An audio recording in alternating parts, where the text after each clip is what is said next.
Hi నమస్తే welcome to Mara media నేను మీ కేవీఆర్ ఆంధ్రప్రదేశ్ అసెంబ్లీలో అబద్ధాల జాతర ఎట్లా సాగుతుందో ప్రజలందరూ చూస్తూనే ఉన్నారు సరే ఎన్నికల ప్రచారంలో ఏం చెప్పినా అది రాజకీయం అనుకుందాం కానీ ప్రజాస్వామ్య దేవాలయం లాంటి అసెంబ్లీలో కూడా ఇట్లా అబద్ధాలు వల్లే వేస్తాయి ఎట్టా ఇదే ఇప్పుడు ఆంధ్రప్రదేశ్ నుంచి ప్రజల నుంచి వస్తున్న తీవ్రమైన ప్రశ్న దీనికి సంబంధించి అంటే ఇప్పుడు మన స్టోరీ ఏంటంటే పోలవరానికి ఈ సన్నద్ధత సరిపోదు అనుభవం సాంకేతిక నైపుణ్యం ఉన్న సిబ్బంది అవసరం అని చెప్పి ఇక నిన్న పెద్ద పెద్ద సెటైర్లు వేసిండు మన బాబు గారు గతంలో అంటే వైఎస్ జగన్మోహన్ రెడ్డి ఆ పోలవరాన్ని నిండా ముంచి మొత్తం కాంట్రాక్ట్ల కోసం రివర్స్ టెండరింగ్ చేసి దోచిపెట్టిండు గతంలో నీటిపారుదల శాఖ మంత్రిగా పనిచేసిన అనిల్ కుమార్ తర్వాత అంబటి రాంబాబు టీఎంసీలకు దానికి దీనికి తేడా లేదని చెప్పి మామూలు సెటైర్లు కాదు దీని మీద సోషల్ మీడియాలో పెద్ద ఎత్తున డిస్కషన్ జరుగుతుంది ఒకసారి చూద్దాం 1981లో మాత్రం 15/5/1981లో మాత్రం అంజయ్య గారు ఫౌండేషన్ వేశారు ఫౌండేషన్ మాత్రం వేశారు కానీ ప్రాజెక్ట్ ఏమి స్టార్ట్ చేయకపోతే రాజశేఖర్ రెడ్డి వచ్చిన తర్వాత దాన్ని ఎన్ని ఇబ్బందులు పెట్టాలో అన్ని ఇబ్బందులు పెట్టి అస్తవ్యస్తం చేసి ప్రాజెక్ట్ ని ఇది అసాధ్యమనే పరిస్థితికి వచ్చారు పోలవరం ప్రాజెక్టుకు రూపాయి అంటే రూపాయి కూడా ఖర్చు పెట్టిన 9 ఏళ్ళు ముఖ్యమంత్రిగా ఉన్న ఇదే పెద్ద మనిషి ఇవాళ ఇదే పోలవరం ప్రాజెక్టుకు సంబంధించి పోలవరం ప్రాజెక్టు టోటల్ గా ఎంత ఖర్చు పెట్టారు అని చెప్పి లెక్కలు చెప్పారు ఆ లెక్కలకు చెప్పిన 8,800 కోట్ల రూపాయల్లో 5,555 కోట్ల రూపాయలు చంద్రబాబు నాయుడు గారు ముఖ్యమంత్రి కాకమునిపే దివంగత నేత ప్రీతమ నాయకుడు రాజశేఖర రెడ్డి గారు ఇది అంటే ఇక పార్టీల వారీగా అబద్ధం వాస్తవం అని చెప్పి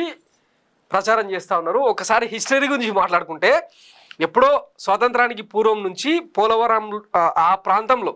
ఒక పెద్ద డ్యామ్ కడితే బాగుంటుందని చెప్పి ఎప్పటి నుంచో ప్రతిపాదనలు వాటికి సంబంధించి ఇంకా దేశంలో అంటే ప్రయారిటీస్ వైజ్గా నెహ్రూ కాలంలో పంచవర్ష ప్రణాళికలు వచ్చినాయి కదా ఆ టైంలో కొన్ని ప్రాజెక్టులు కట్టిండ్రు బాక్రానంగల్ నాగార్జున సాగర్ శ్రీశైలం లాంటివి అయితే పోలవరంకు ఉన్న కొన్ని సంక్లిష్టతల కారణంగా దాన్ని ఎప్పటికప్పుడు వాయిదా వేస్తూ వచ్చిర్రు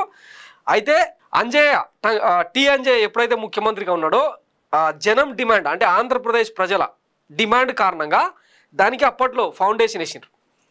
దాన్ని ఆ తర్వాత అంటే అంజయ్య ముఖ్యమంత్రి అయిన తర్వాత ఇంకా ఆయనకు అవమానం జరిగిందనే కదా మన తెలుగు జాతి పార్టీ కుల పార్టీ స్థాపించింది తర్వాత ఎన్ రామారావు గారు చంద్రబాబు గారు ఇంచుమించు ఈ 40 ఏళ్ల వ్యవధిలో 25 ఏళ్ల పాటు వీళ్ళ పాలనే కదా సాగింది పోలవరాన్ని ఇంచైనా కదిలిచ్చిర్రా 2014 నుంచి 19 మధ్య సబ్ కాంట్రాక్టర్లకు ఇచ్చి రాయపాటి సాంబశివరావు లాంటి వాళ్ళకు సబ్ కాంట్రాక్టర్లు ఇచ్చి ఎట్లా దోచుకున్నారో తెలిసింది కదా ఆ డయాఫ్రమ్ వాళ్ళు స్పిల్వేలు ఏవి చక్కగట్టకుండా అస్తవ్యస్తంగా ఆ నిర్మాణాలను చేస్తే వాటిని సెటరైట్ చేసేదానికే వైఎస్ జగన్మోహన్ రెడ్డి సర్కార్ నానా కష్టాలు పడ్డది ఈ నిజాలు ఏవి కూడా బయట ప్రపంచానికి తెలియదు తెలిసినా వీళ్ళు ఒప్పుకోరు ఎందుకంటే మనకు పచ్చపత్రికలు ఉన్నాయి కదా ఆ లుచ్చపత్రికల్లో రాసినవి మాత్రమే నిజాలని తెలుగు ప్రజలు నమ్మిస్తూ వచ్చిండ్రు అనమాట ఒకసారి ఇప్పుడు కూటమిలో కొలువైన బీజేపీ పార్టీకి సంబంధించిన నేతనే ఏం మాట్లాడుతుందో ఒకసారి చూడండి పోలవరం శ్రీపేరుగాన్ని కొట్టుకుపోయిన వచ్చింది ఒకసారి కొట్టుకుపోయిన డిజైన్ పోతే మళ్ళీ ఇంకా అట్లేమండి దమ్మున్న మొగాడని ఏ చీఫ్ మినిస్టర్ కూడా పైకి ఇచ్చాడు ఇది మనకి ఏంటంటే తెలిసింది ఈ శిల్పి ఇవన్నీ ఇలా ఉంటే ఈ ప్రాజెక్ట్ నేను కట్టలేను ఆంధ్రప్రదేశ్ ప్రజల్ని మోసం చేయలేను అదే ఆంధ్రప్రదేశ్ ప్రజలు నన్ను ఎప్పుడు ఇంకా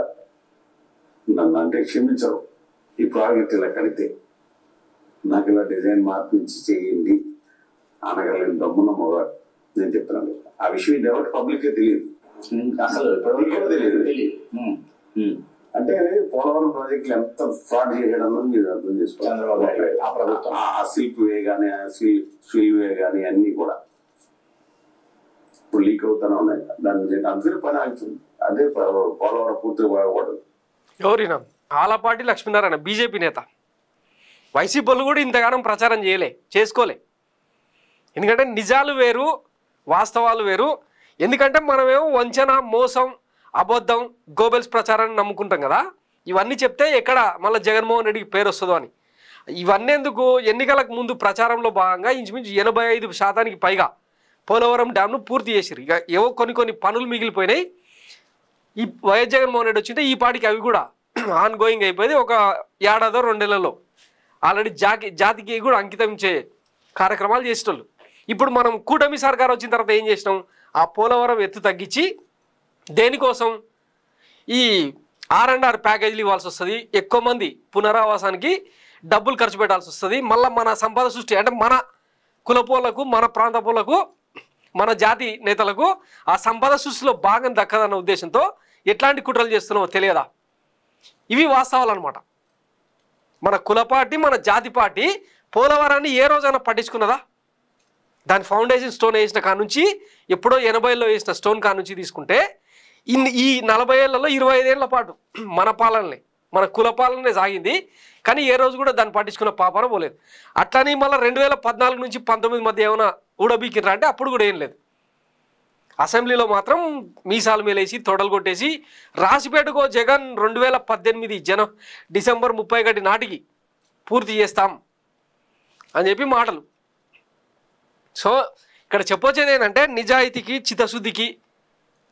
జనం అంటే ప్రేమ ఉన్న వాళ్ళకు జనం మీద నమ్మకం ఉండే వాళ్ళకు ఉండే లక్షణాలు వేరు, మోసం వంచన ఇవన్నీ ఉండే వాళ్ళకు వేరు అనమాట. ఇంకా ఆ వ్యక్తి ఎవరో మీరే డిసైడ్ చేసుకోవాలి. పోలవరం మీద జరుగుతున్న దుష్ప్రచారం ఇది అనమాట. ఇదిగో పోలవరం గేమ్ చేంజరు, ఈ ప్రాజెక్టు పూర్తయితే కర్వే ఉండదు. మరి కర్వే ఉండదు అన్నప్పుడు 2019 దాకా మీరేం చేసిండ్రు సార్? అప్పుడు కూటమిలో మనం ఎన్డీఏ కూటమిలో మనం భాగస్వాములం, పైగా పోలవరానికి జాతీయ హోదా కావాలని చెప్పి పోరాడినాం, పెద్ద ఎత్తున నిధులు ఇస్తామని చెప్పారు. అట్లా కాదు, రాష్ట్ర ప్రభుత్వమే నిర్వహిస్తుంది, రాష్ట్ర ప్రభుత్వమే పూర్తి చేస్తుందని చెప్పి ఏవో కలబోలి మాటలు చెప్పి స్వయంగా ప్రధాని నరేంద్ర మోడీ గారే ఆంధ్రాకి వచ్చి చెప్పిండు కదా పోలవరాన్ని ఏటీఎంగా మార్చుకున్నాడు చంద్రబాబుని. ఆన్ రికార్డు ఉన్నాయి. కానీ ఇవేవి కూడా మన దృష్టికి రావు. పోలవరం పూర్తి చేసేది మేమే అని చెప్పి ఒక ప్రచారాన్ని మాత్రమే జనంలోకి తీసుకెళ్తాం. అందుకోసమే మనం ఈ వార్తలన్నీ అనమాట ఇప్పుడు. సో ఇది పోలవరానికి సంబంధించిన నిజానిజాలు. Thanks for watching Mara media. నేను మీ కేవీఆర్. Thank you.